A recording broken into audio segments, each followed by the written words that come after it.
Yes, it's the Alison Arngrim Show, and I'm Alison Arngrim. Some of you may remember me as the evil Nellie Olson, but tonight I'm Alison Arngrim, and this is the Alison Arngrim Show. And here on the Alison Arngrim Show, we talk about things that make you feel good, the TV shows and the movies that made us feel good, and the people who made them, and people who are doing things now to make the world a better and more interesting place. Well, I don't know how good you're going to feel after this interview, but boy, is it going to be interesting. And he may have some good news for us. We had Mr. Stanley Goldman on the show before, gosh, back in 2019 when we were still in studio before a pandemic and before many, many interesting things that have happened since. And he was here for his incredible book, Left to the Mercy of a Rude Stream. And the book is still fabulous and still available. And we'll talk about that. But he's over at Loyola, in fact, teaching a class on law and genocide. He's had quite the career. He's a tenured professor of criminal law and evidence at Loyola. And he has also worked in news, in media, everything from Fox News to New York Daily News, CNBC, CBS, King World, you name it. But he has written a book about the Holocaust, about his mother's experience in the Holocaust, and very interesting stories involving Himmler. You will not believe it until you read it. And is also an expert on the subject of genocide. And considering everything that's happening in the world, it's like, oh, it's time to call Stanley again. Welcome to the Alison Arngrim Show, Stanley Goldman. Oh, always a pleasure. It's really nice to see you again. It is good to see you again, because here we are Zooming. Well, we've done some stuff in studio, but we love in the Zoom. A lot of people are out of town or across the country on the road and say, well, I can Zoom in and be on the show. So it's like, hey, Zoom is still with us, even if we have a safe day in the studio. So how the heck have you been? And how is the book doing, and where are you working now? I'm still a professor at Loyola Law School, where I've been teaching for years, and I'm teaching, criminal law in the fall, and I teach a course in law and genocide in the spring, along with a course in evidence. So when I'm not talking about murder in the criminal law class, I'm talking about mass murder in the genocide class. So I live just an upbeat life. It's just, yeah. It's fun. Yes, it's very relaxing. Not the things you discovered in writing your book, Left to the Mercy of Rude Stream, about your mother, was just amazing. I mean, one, the fact that she survived through a series of events that, as you're reading, you're just going, that no, that can't. It did happen. No, wait, she's not going now. And then she got out of that one. So it's mind blowing there. But then the whole backstory of why she was able to get out. It's just mind blowing if you can explain how that happened. Well, there's several. Nobody survived those 5.5 years, 6 years almost in my mother's case, without amazing strength, both psychological and physical. And although my mother was 4'11", she was, I mean, when she was elderly and being cared for by nurses, they would describe her. I remember one nurse described her. I came in one day and they described her. They said, your mother's the strongest person I've ever met. And I said, oh, yes, she's very, very emotionally strong. She wouldn't have survived without it. And they went, no, physically. This is my 86-year-old mother who didn't want this 6-foot-tall nurse to take her somewhere. And when the nurse refused and insisted on taking her, my mother, who was paralyzed completely on her left side, but still had use of her right side, took her 4'11", 90 whatever pound frame, her right hand, grabbed the nurse around the bicep and squeezed it. And the nurse said, that was the most pain I've ever experienced in my life. It's as if somebody put my arm in a metal vise and started to tighten, and I dropped your mother because I couldn't take the pain. So you ought to be psychologically prepared to survive. And my mother survived on hatred. She wasn't going to let those, as she would say in her own words, I can do my mother quite well after living with her for so long. I'm not going to let those damn Germans win. She said that during the war, according to people I knew who were with her. She said it after the war about not dying because the Germans were paying her a reparations check every month. And she would say, don't worry, Stanley, I'm not going to let those damn Germans off the hook from sending me my check every month. That was exactly the way she sounded and exactly what she said. So it was anger that let her survive, and also a certain amount of luck. You'd strength of physical, emotional, not enough. And at every moment in time when you think my mother was on the verge of being killed, some small thing would intervene, and sometimes it was her agility of mind that let her take advantage of it, and sometimes it was just circumstances far beyond her control. And the bizarre title to my book, Left to the Mercy of a Rude Stream, is a paraphrasing of a line from one of Shakespeare's plays. It's about the flotsam and jetsam of history, the fact that these, there's little cardboard can float on the gets moved along, a little twig with the mercy of history. That's what the line is about. It's the mercy of history. You're being dragged along with it. In many She ways, she certainly survived. was. Sure, she survived so many things that at one point she was in a factory where they were Right. enslaving people, and everyone was being bombed, and they kept not getting hit by the bombs, and she kept surviving when they were hit by anything, to the point that the guards got scared and said, "It's that woman. Well, There's the something guards, the spooky about guards that woman." started to treat her like a kind of lucky charm. They wanted to be near her because bombs would explode from the place, literally on the factory grounds. And these are bombs being dropped by the Allies, I may tell you, of course, because my mother. I'll tell you one quick story, but one of many. My mother is in Auschwitz. Yes, she's there. She's not only there, she's in line to the gas chamber. She's not only in line to put the gas chamber, but she's on the steps. And I have this not only from a woman who was with her who told me that story, who lived long enough to tell me, but I have it from a woman who was with my mother, who I never met, but gave a testimonial to the Holocaust Museum in Israel. And I was able to find the testimonial. And they described the fact that they and a few other women in the line, there was a line of women going in, they were on the very steps about to go next. And as the woman in the testimonial described, 2 minutes later, I wouldn't be here, but instead, the line gets cut off right in front of my mother, literally just right there. And a whole bunch of Polish Jewish women are taken off. They're given clothes, obviously just worn by people who are no longer alive. They're put on a train. The doors of the train are shut. They ride slowly, 3 days, 3 nights, no water, barely any air, no food. They have no idea where they're going, what's going on. Finally, 3 days and nights, train stops. They open up the doors. They're in the middle of Berlin. What? What are we doing in Berlin? There was a factory there that needed workers. They had sent word to Auschwitz that they wanted workers, but we want non-Jews. I didn't write this in the book because I didn't have any support for it, but my mother's group of women were placed in what the barracks, which were called lagers. They were placed in a lager that had been occupied by non-Jews, in fact, Roma, gypsies. Matter of fact, it was referred to as the gypsy lager at the time. Okay. The inmates referred to it as that, as did the guards. The prisoners referred to it as, and so I think when they cut the line off and took all these Jewish women away, I'm not entirely certain the guards knew they were Jews. So what I describe is the fact that they arrived, and all of a sudden the factory ended up with Jews, and those Jews ended up still alive. That's those moments when she was being bombed in the factory, and the factory being in Berlin. She was there for 9 months in this factory working in Berlin, and this constantly being bombed day and night, day by the British, nighttime by the Americans, and wherever she was, the bombs wouldn't fall.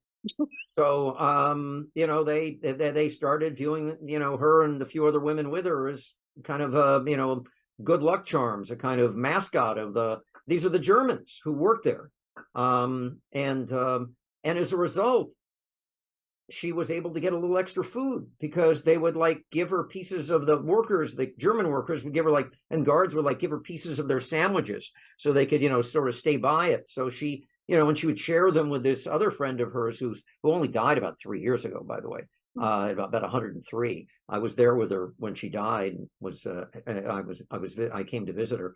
And they would, they would get this little extra food, and it was enough to keep them going. Yeah, that's. And by the way, there's a story today in the New York Times. I Right. will This is just what I'm bring it talking up. about earlier. Today in the New York Times. Today Today in the New in the New York York Times, Times. and in fact, I actually spoke with the reporter a few times because he heard about my book, and I sent him a chapter out of it relating to what he was writing about. There was a German industrialist named Elfried Krupp. Krupp, you always talk about Goering being second in charge of the Nazi, Hermann Goering, or in reality, probably the most powerful politician in Germany next to Hitler was Heinrich Himmler, who ran the SS, and as interior minister as well was responsible for the day-to-day operations. They described it as working towards the Fuhrer. They kind of get some broad recommendation from as to what Hitler wanted, and then it was Himmler's job to basically do it, put into action. But if you really want to, and I don't disagree with that, but it's arguable that the second most powerful man in Germany was the industrialist Alfred Krupp. Krupp ran the factories that built the munitions, the tanks, the guidance systems for the bombs themselves. He was the biggest industrialist in Germany. He was a supporter of the SS since he was basically a college student. He'd given them money. He was an original member of the SS. A Nazi who died, according to one historian who was very well respected, died with a copy of Mein Kampf on his bedside table as he died. He died like in the late 1960s, and still the Nazi to the end. And there are two things I want to say. Powerful because even not in the government, he had the money. He right. was building. He had the money. He was, and so in fact, absolutely, he would. There's a suggestion from historians that he may be the one who recommended to Hitler, in a conversation between the two, that Hitler use the prisoners in the concentration camps as slave labor for the factories. Yeah, that there's an argument. It may not have been the first, we don't know, but there seems to be no question he recommended that to Hitler, as an idea. Well, two things. One, that's one of the factories my mother was in Berlin. She was in the Krupp factory in Berlin. They had one in Berlin. There's somewhere, if you go into Berlin, there's a little placard where the factory and the barracks were, where the Jews were kept for that period of 9 months when they were there. They're no longer there. They were torn down to build buildings, after the war. So it was in one of Krupp's factories. She and the other slave laborers were put to work. Many of those factories, many of the workers died. Workers were killed. My mother's group got lucky. They were, perhaps because they were in Berlin, perhaps because the person in charge of the factory was a Czech from Czechoslovakia, wasn't quite as rabidly anti-Semitic as the normal the person who ran a slave labor camp. Also, he didn't quite know what to do with them because he hadn't had any Jews before, and he wanted non-Jews because he was that much of an anti-Semite. But so there were no intentional murders, oddly enough, during this period in this factory, though there were in many other factories. So the story today is that it turns out this reporter for the New York Times, who called me a few times to talk to me about the story, discovered that both at Harvard and at Stanford, there are scholarships and fellowships called the Krupp Scholarship, the Krupp Professorship, still in existence, still there, funded by the Krupp Foundation. Now, the actual grants to Stanford and Harvard, as far as I know, may have taken place after Krupp died in roughly 1968, but the Krupp Foundation was started during his lifetime. And why was it started? It was started because Krupp was going bankrupt. He was going bankrupt because he had spread himself too thin in Eastern Europe. He was building all these factories in Eastern Europe, and he got to the point where they weren't paying off. And he couldn't make his interest payments to something like 256 banks and lending institutions in Germany who held his notes. So the only way to get around this was to restructure the company and declare a significant portion of it a foundation. So it's this foundation an old used by trick. this Nazi that are actually the Krupp Fellowship, the Krupp Professorship at these universities. Mind you, the interesting enough, the reporter one day called me from the road, to talk about the story. And I said, "Where are you right now?" He said, "Oh, I'm driving by Princeton." "You mean Princeton with the former Woodrow Wilson School of Business? And they took his name off because he was a racist? That School of Business?" And they said, "Yep, I'm driving right by it. And here we've got Harvard and Stanford, without any hesitation, never, no footnote to the fellowship. This is, by the way, money from one of the most powerful Nazis, who ran, had 100,000 slave laborers working for him. I mean, during the course of the war, 100,000 total. By the end of the foundation trick, I mean, that's the oldest trick in the book. Right. Is people who have a lot of money and are running out of money because they ran up too much debt go, I have a charity. Look, I have a charity. I have a charity. Yes, starting a nonprofit as an old trick. So yeah, no, but that's it again. It is mind blowing. We see that. I mean, today in the New York Times, not last week, even not 20 years ago. Today. Yeah. And I remember reading about how after the war there were scientists that our government and our military wanted to talk to, so they went, they're Nazis. Well, let's have them come over anyway. And the number of people were great big openly Nazis who were embraced by the U.S. and the United States government. Krupp, by the way, the Krupp I'm talking about was convicted at Nuremberg. He was sentenced to years in prison, and after serving 3 years, he was released by the American who ran it because they thought it would be more important, and all of his property was taken away. One of the penalties at Nuremberg was he lost all his factories, he lost all his money, he was sent off to prison.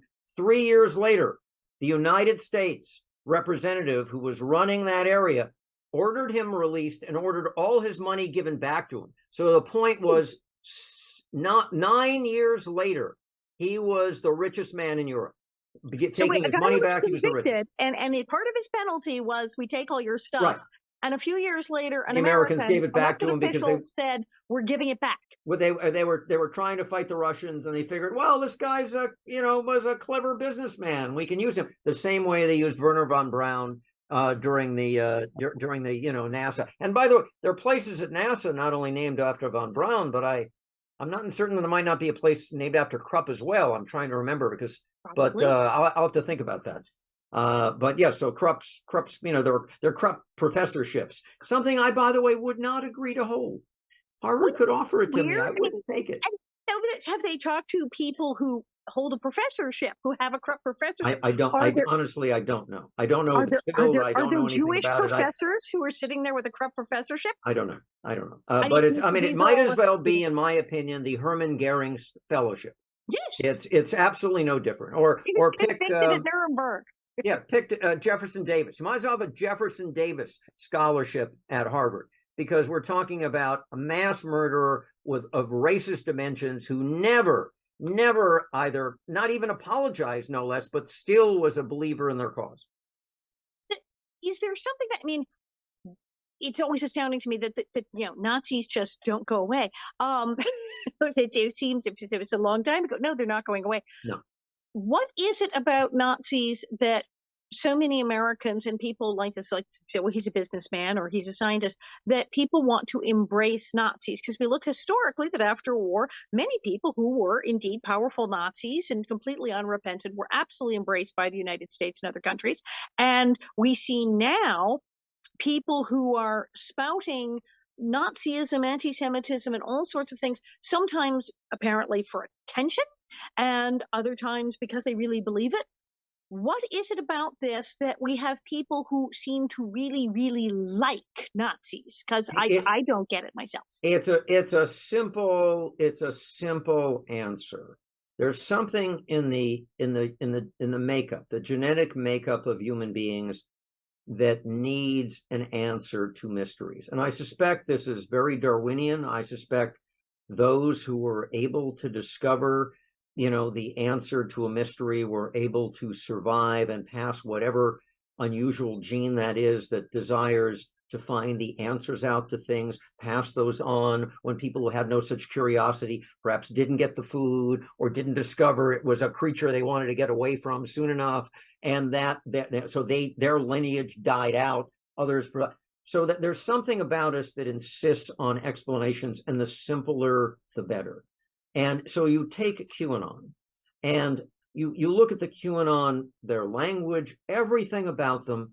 It is classic, absolutely classic. And I said this when it first emerged. Before I didn't hear it. All you had to do was listen to it, and you knew this is classic anti-Semitism that really began to. This particular brand of anti-Semitism has been around a long time, but it really got its engine going in the mid 1800s. And that is the business that the Jews are running everything. We can name, all they've done with QAnon is take the word Jew out and referred back to it subtly. There's a group of elitists who are running this group. We were talking before you came on, this group in Germany who just tried to take over this group in Germany, and I was reading about it. It's like, okay, there were like 25 people arrested, and they were going to stage a whole insurrection and kill some people and blow up buildings and whatnot. And they got those people, but they had a guy, a Prince Heinrich, who they call Prince, and is like running a little tiny country in his yard.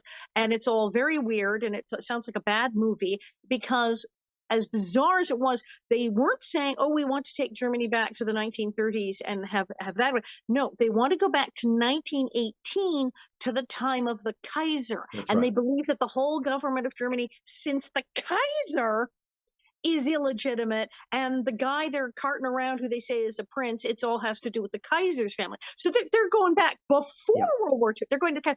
And I was like, what insane, bizarro, bad movie plot is this? It's all why over the internet. And that is that this belief that some unknown, not easily identifiable, sometimes identified by them, but corporation, bunch of individuals are running the world. This group believed that the German government wasn't really running the country. It was this group of this elite group behind them. There's a reason why you can't understand why things are going wrong. There's a reason why things have gone south for you. It's not your fault. It's this secret other group we have to eliminate. And the trouble is, the Jews always seem to be attached to it. Now, look, Dave Chappelle, yes, there's a lot of Jews in Hollywood. You know why? Because at the time movies became a big deal, there was a big wave of Jewish immigrants coming over from Eastern Europe. And you know what happens with immigrants when they come over? There are certain jobs they can't get. Also, they're really hardworking. So they came over just in time to get into the movie business, which was a fledgling business. And they got into the movie business because other people didn't want to be in the movie. They took jobs. People didn't want to go make movies. And so that is why comic books are my favorite bizarre illustration of this. The comic books were created by a bunch of Jewish writers. Why? They couldn't get work in ad agencies. So they had to go do something that most people didn't want to do. Most writers wouldn't have anything to do with these comic books. What are you, crazy? So it became a joke. I'll tell you now, you think Jews run the world, go to a board meeting of GM. Count how many Jews there are in the board meeting of board of directors of General Motors. You won't exactly, it doesn't look like Hollywood. It doesn't look like a group of people. It's only a limited number of places. There's only 15 million Jews in the entire world. It's 1.5% of the American population are Jewish, right? It's a very tiny percentage. There are vast swaths of this country that Jews have nothing to do with. Well, there's also Hollywood's kind of visible. Go to a country club or a golf course where very rich people hang out at the golf course and make business deals. There's still places that say, "Oh, I'm sorry, this is an exclusive club. We're restricted." There's still places that will not let Jews be members. Look, I'll give you one example of what I think is blatant, and maybe nobody else agree with me, but what is an example of a history of blatant anti-Semitism and also a subtle kind of anti-Semitism that exists today. There was a true story. There's a ship leaving, with Romanian Jews fleeing the Nazis in World War II. It heads to the U.S. to try to get some freedom, and of course, it arrives, and just like most of the ships, it's turned away. The refugees are not accepted. Not that there was no quota left to admit them. There were quotas put on Jews coming over when everybody realized in the 30s they were going to come. So the State Department, which was not particularly friendly to Jews, as an understatement, we created a quota. We hadn't even got anywhere near the quota.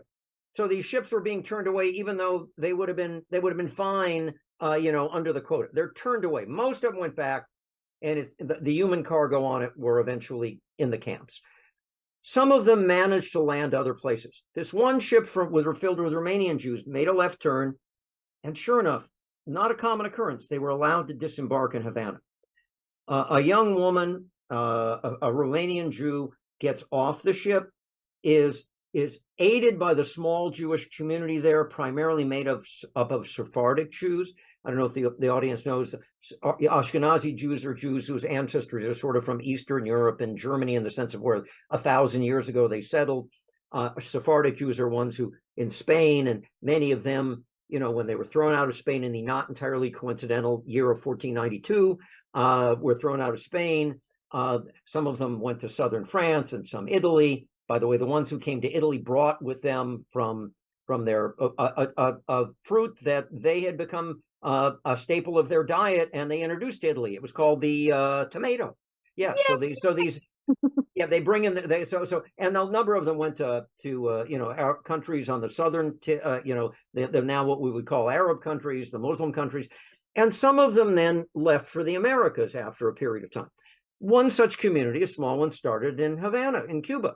And she gets taken in, and she marries a Sephardic Jew, and they have a little kid. And a few years later, when the boy is still small, they get on a little tiny rickety boat, and they travel the 90 plus miles to America to flee the communists, because the father was a small businessman. They had a small business, and the communists didn't like business people, just like and there were a lot of the Jews in the community had gotten into businesses, so they escape the communists and they make it to American shore, and this time they're let in.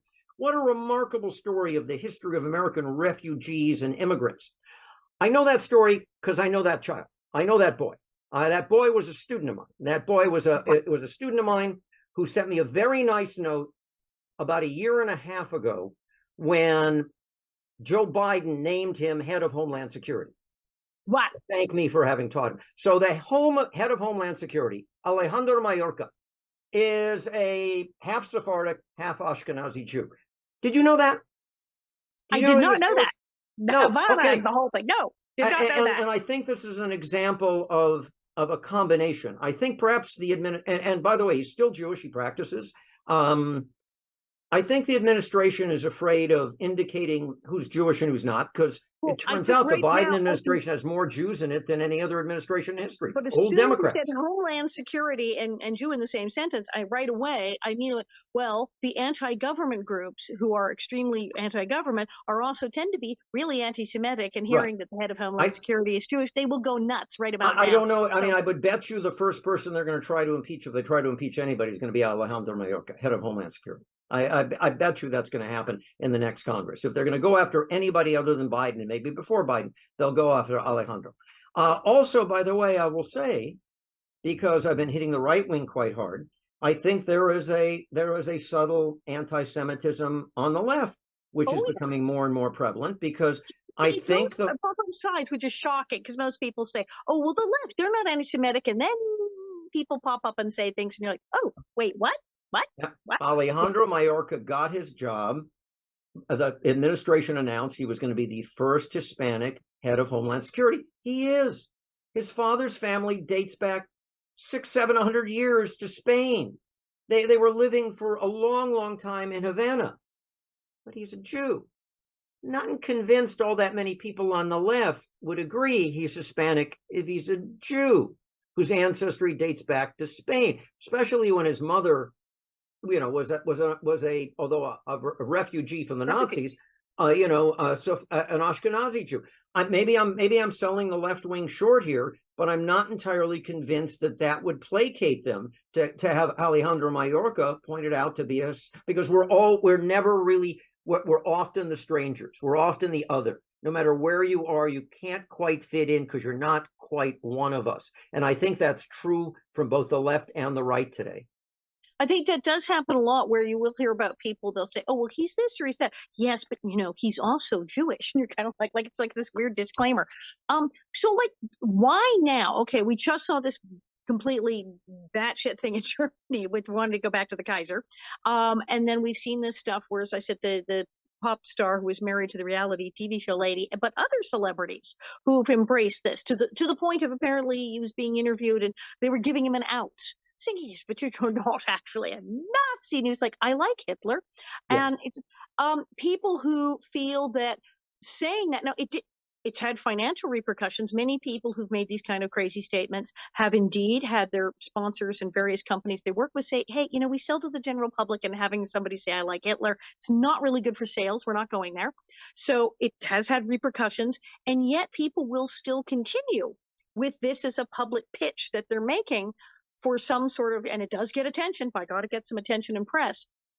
Why would someone in 2022, a celebrity who has money, has everything going for them, and doesn't really need to be doing any of this, because it's not just one, but suddenly say, I'm going to go out and pitch anti Semitism as a thing? Why would someone even want to do that in this day and age? I think they have the bizarre belief that they are the truth tellers. I think they've bought into all the conspiracy theories, the elders of Zion. They just use a different phrase. For those in the audience who don't know that, that was a Right. fake document produced 150 years ago, claiming to be written by these elders of Zion who are really running things in the world. And you buy into any of the, look, even Dave Chappelle, everybody was going, well, Dave Chappelle was slamming Kanye, was saying, Kanye West, what Dave Chappelle was saying in that routine on Saturday Night Live was, hey, I know the Jews are running things, but don't say it. Be smart.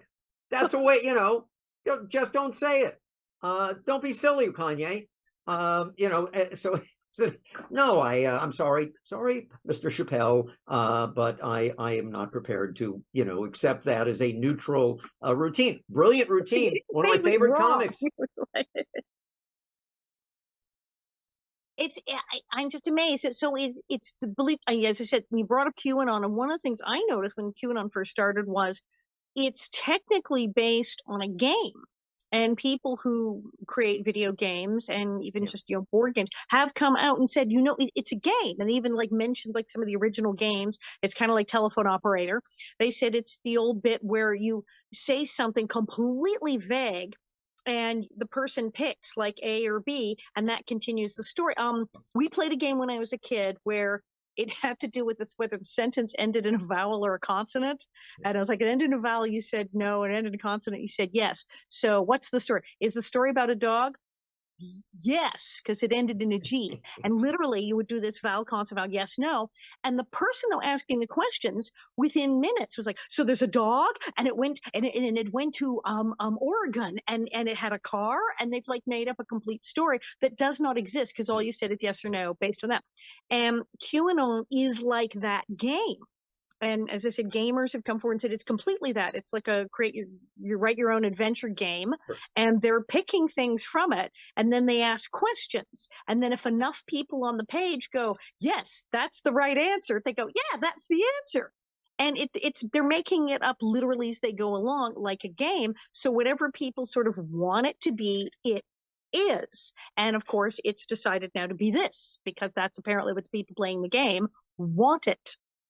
Yeah, and we look for an answer that we're expecting to find, and if we find, and so if you're predetermining what you think it's going to be, you start looking for the number. Oh, that adds up to the total of Donald Trump's name if you have a letter for each number, and we can obviously tell that I mean it virtues on what we might think is madness, but it makes perfect sense to some people who don't accept coincidence, for example. In the most absurd thing that you can prove any proposition you want if you've got a willing audience. I won't go through so many explanations, but that's how people end up in politics, being successful or not. It's true. And So, go ahead. Sorry. what can we do? I mean, you said, as you said, your class is on genocide and the law and genocide. Um, what do? We believe that in America we have checks and balances, and we have indeed. Some of them have sort of kind of worked, but it's shocking how we've seen how many checks and balances. It's like, well, we didn't really write that down. It was only a suggestion because we didn't think anybody would actually do it. Um, how do we have checks and balances? I mean, Germany in the 30s probably thought they were really organized and had checks and balances too. Um, They were a many people, democracy. They they're a were a democracy. steadfast democracy under what was called the Weimar Republic. And And many people who lived at the time always talk about, we just didn't think they would really go through it. We right, didn't think it. People at the time said, they thought, well, Hitler did that nuts. He's the way to get in. People just said, no, they're not going to do that. And people could not believe it's happening. And we believe here in America that we have checks and balances and that we couldn't possibly, but we're seeing a lot of people saying really crazy stuff and acting on it. At the same time, we are absolutely seeing in Europe, and not just Germany, in many countries, waves of anti-Semitism and this active anti-Semitism right. and attacks on places. I mean, we've seen shootings at temples and Jewish schools, which I didn't think I would see in my lifetime. And here we are. And this, obviously there's a wave. Why is there a wave now? And how do we protect ourselves against this? I think there is something of a wave clearly in America and in France, where the numbers have also skyrocketed. I think, I don't know why it made the news just this weekend, because it came out in April, and that was the numbers of anti-Semitic incidents in America, have now like officially tripled since 2015. A certain percentage of those are actual violence. A lot of them never get reported. They're in New York. Luckily, they've involved beatings, and there haven't been as many fatalities in those beatings, to make the news. But yeah, no, I mean, look, anti-Semitism is, because the Jews have been around for a while. This is probably the oldest of the hatreds. As a matter of fact, I would bet money on it. This is the oldest of the hatreds, but it's not different than hatreds of others. People who hate you because of your race, your religion, your color, your ethnicity, your nation of origin. These have existed, the tribal hatreds. These have existed for a long time without a name attached to them. And after studying it for a number of years, and geez, it took me 8 years to write this slim book behind me, where all I'm doing is reading books about it. It turns out there are a few different points here. One, psychologically, we're always like genetically bred from the caves, where we're genetically predisposed to fear the stranger, the other, because the other wasn't always dangerous, but you were safer not accepting the other, because when you did that consistently, you didn't get somebody dangerous in your midst. So we're always just pre-programmed to be suspicious of the other. There are 2 points here. One, luckily, this is the good news first, at least part of it, you don't have to do much to convince a person that this guy is no longer the other. Turns out it's a very narrow, you find something in common with him. It turns out it's not that hard to stop thinking of them as the other. The problem is, if you continue to think of them as the other, it turns out psychiatric studies show that it is a very small step from disdain and wanting the others not to be around you. It's a very small step to violence. It's a very small step. And it always begins with words. It begins, as we've seen, as we saw in the 20th century, begins with democracies. Germany was a democracy. Hitler gets in with roughly a third of the vote, but he actually had more than that. There was an election that took place a few months later. His party got 41% of the vote. He gets in, and that's the end of democracy. Turns out, how did he get it with 41% of the vote? This is the part well, I didn't it's a parliamentary system. And you look, I'm not analogizing Trump to this. I don't want to offend any people who vote for Trump by suggesting that he is Adolf Hitler. I am not suggesting that. Okay, let's get this right. I'm not suggesting that. But Trump gets elected with like 46% or something. So is it like, was it like a vote splitter? Were there like two guys running on the other side? Well, in any parliamentary system, as we can see, there's more than 2 parties. More than 2 candidates. Boom. Yeah. So there was a third candidate running. Yeah, there were 5 or 6. It's just like any European parliamentary system. But even in America, where we have some third party, Green Party or Libertarian candidates, They're you get just enough. elected, you get elected with a minority. How long did we go? We went through this long period of time where nobody elected had actually been elected with a majority vote. Right. They were all elected with something in the 40s, from Bush through A bunch of people. Clinton, through, Trump. It was a period of time in which, Biden's almost an exception by getting more than It's 50%. true. So that can happen. But the danger is, listen to what they're saying. It's always that thing about your mother told you, if a guy tells you something bad about himself, don't go out with him because it's probably true. Believe them when they tell you. Yes. Believe them when they tell you. And it is this. First of all, by the way, inflation plays a big part in this. In the 20th century, we discovered it when people get insecure. Mm-hmm. That's actually a dangerous point in time. That also, it's that something's gone wrong when you didn't think it should go wrong.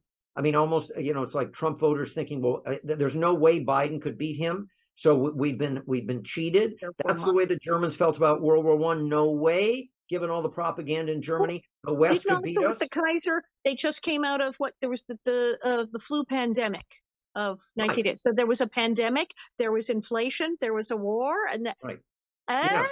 No, there's nothing familiar about that. And there's a stable democracy that was in some respects very open to dissent, very, very liberal, as they call it, democracy, in the sense of they weren't like locking other people up or shutting newspapers, and they were tolerant of other people's opinions. A great thing to do, except when you do that, you always have to be wary.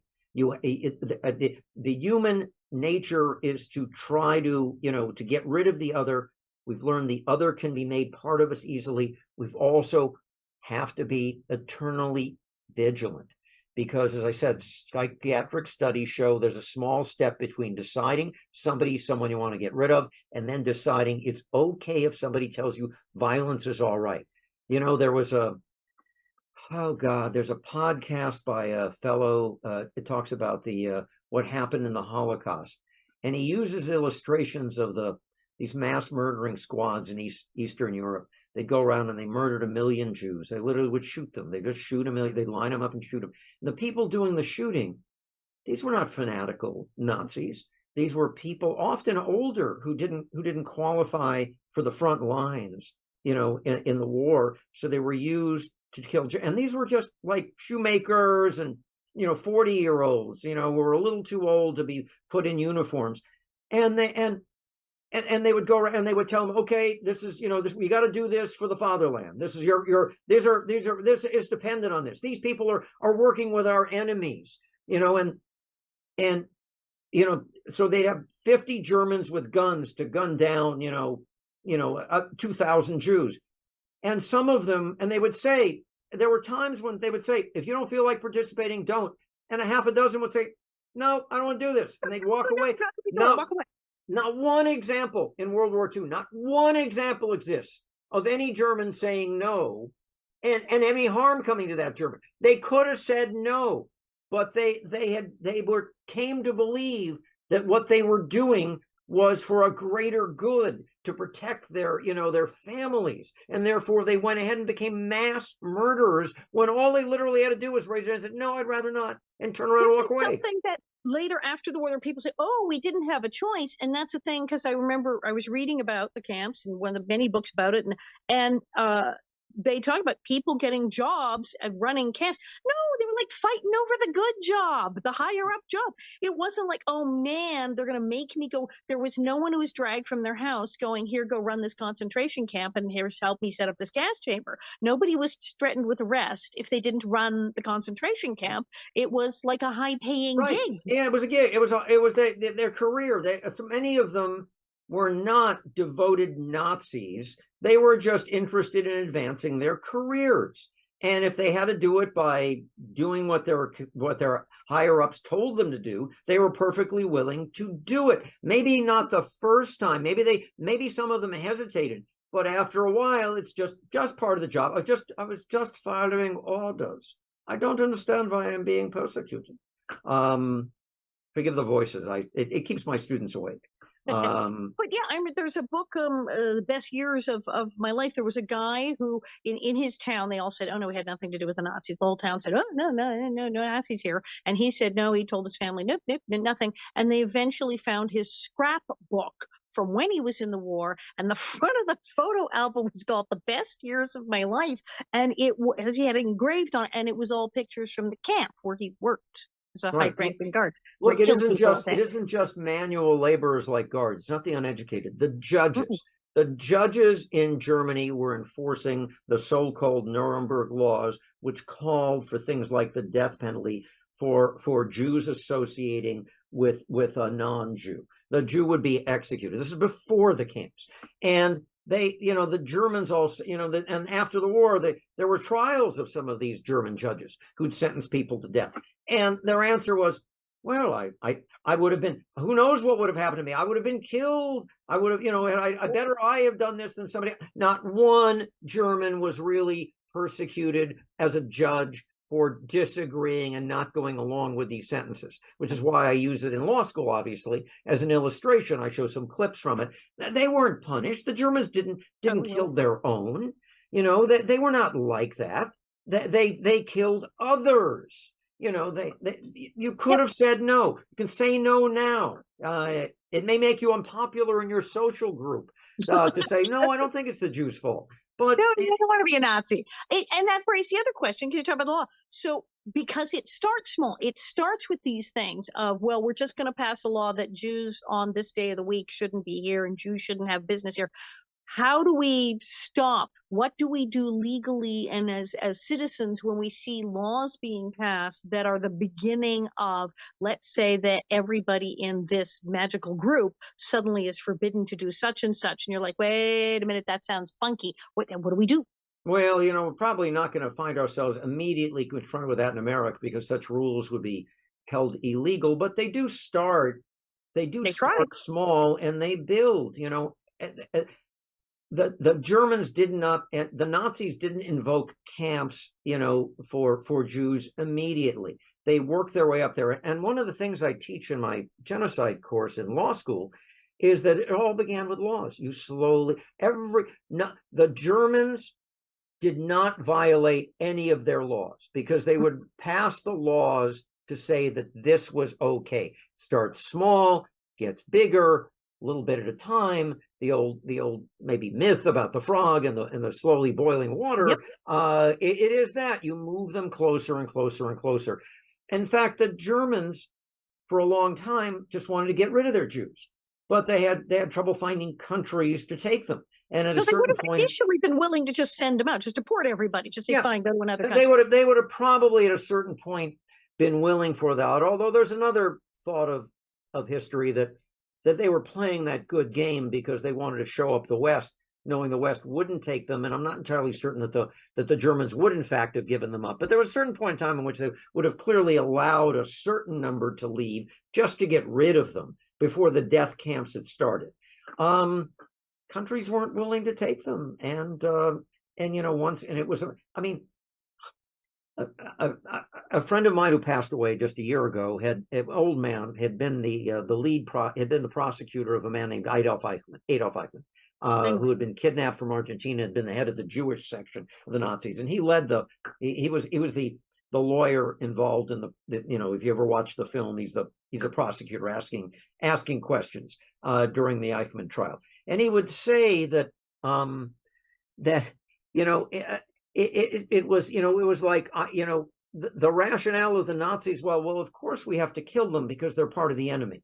They're the enemy, and they're an enemy within, and we can't fight the war on all sides. What about the children? Oh, well, you see, if we don't kill the children, then they'll grow up to be just like their parents, and they'll come against us. So we have to kill the children as well, and it builds slowly to the point you're executing 4-year-olds, and it seemed perfectly plausible that that's what they had to do because they were told, and they were made to feel guilty about it if they, well, this is for your country. This is that you have to do this. You may not want to do this, but you have to do this. And believe me, the victims felt just as dead, after the guys who didn't want to do it, but decided it was the best thing to do, as opposed to the people who really hated Jews to begin with. horrifying, and horrifyingly, we're going to have to wrap up. Where can people get hold of you? Where, as you said, you are teaching still at Loyola. Oh Where yeah. can they locate you if they want to talk to Well, you, I'm have at an Loyola interview Law you? School. You can, it's in the one in Los Angeles, by the way. You know, there's one in New Orleans and Chicago, and you know, but I'm the one in Los Angeles. Stan Goldman at Loyola Law School. If you want the book, the title, I probably made a mistake in picking a title that was a little esoteric. I did write it, by the way, at the level of I thought a 17 or 18-year-old. I wrote it. It's not a legal thing. I wrote it. I used to write for the New York Daily News. They published about 90 of my stories over the course of about 2 years when I worked for them. I write it. I can write at that level, and I did for this book. And yet, oddly enough, the only people who seem to write me thanking me for the book are not 17 or 18-year-olds, but 70 and 80-year-olds. So, but really, it was a book It's a intended. marvelous read because you jump back and forth. It's like, okay, present day, Right, here's why my mother is telling me why she has all the bread in the freezer. right, And then flashback to here's what was going on when she was getting out of Auschwitz and all this, right. to It here's is what's a going on behind the scenes where this guy's meeting with Himmler and they're like, wait, what? And then suddenly we're back in the kitchen with you and your mom. And it's like, it's, you got to read this book. You got to read this it book. has been described as being there's a legal term which I will use and then translate it, sui generis, meaning it is a for good or ill, and luckily all 25 professional reviewers who reviewed it have all liked it. I haven't had a bad word said about it yet, but it's I mean, I have to say, I mean, they've said it's totally unique. Nobody's ever done a book like this. I tell the story of the Holocaust through the point of view of the son of someone being raised by a Holocaust survivor. And in fact, one of the kindest reviews I got was from an honest to goodness real reviewer, not one of those on Amazon of perfectly fine, literate readers, but an actual review in an actual publication, said that if you only have time to read one book about the history of the Holocaust, make it this one. And I was Wow. probably then, you know, as nice a thing, because that's what I tried to do. I tried to tell it from the point of view of a teenage son being raised by a mother, and in hindsight recognizing what she did and the way she acted and the things she said, as you know, and trace it back to what was done to her. And my mother's, astonishingly, as I started researching the book more and more, my mother had the entire breadth of the Holocaust. She was in the ghettos. She was in 3 different concentration camps, extermination camps. She was at slave labor. She was rescued at the end in one of the more bizarre events of the war, which got almost no publicity from anybody, which is why I started writing the book, and then realized that it would be best told from the point of view of the young son, you know, trying to And I think find so out. people can identify because it's good for uh, children of Holocaust survivors as well to read I've it. had So a number of people of non-Jewish ancestry, uh, South American, Southeast Asian, who've contacted me, who've read the book, because a few schools have had it as required reading for, believe it or not, literature classes, and have contacted me to say, you know, you sound just like the way I was raised, because you know, the parents fled something in mhm. Southeast Asia or fled something in Central America. I said I really feel this book because it's as if I just substitute myself and my parents' circumstances for what's going on. Because look, I teach this class in law and genocide. It is unfortunately an evergreen, as the newspaper business says, subject. Horrifying. Only the dead will see the end of genocide. It's continuing. Not a happy note, but true. And I'm probably going to wind But up we having can, you but back we on should, again. we can save ourselves yet. Just be vigilant. Be We aware have of to the be fact that vigilant. this is down the road. Is absolutely fascinating. I said the stuff that's going on is interesting. The newspapers, New York Times today. Thank you for coming on. I'm probably going to have you on again. We could do 3 hours. Thank you so much. Thank you, everyone. This is Stanley Goldman, and I'm Alison Argram. This is the Alison Argram Show.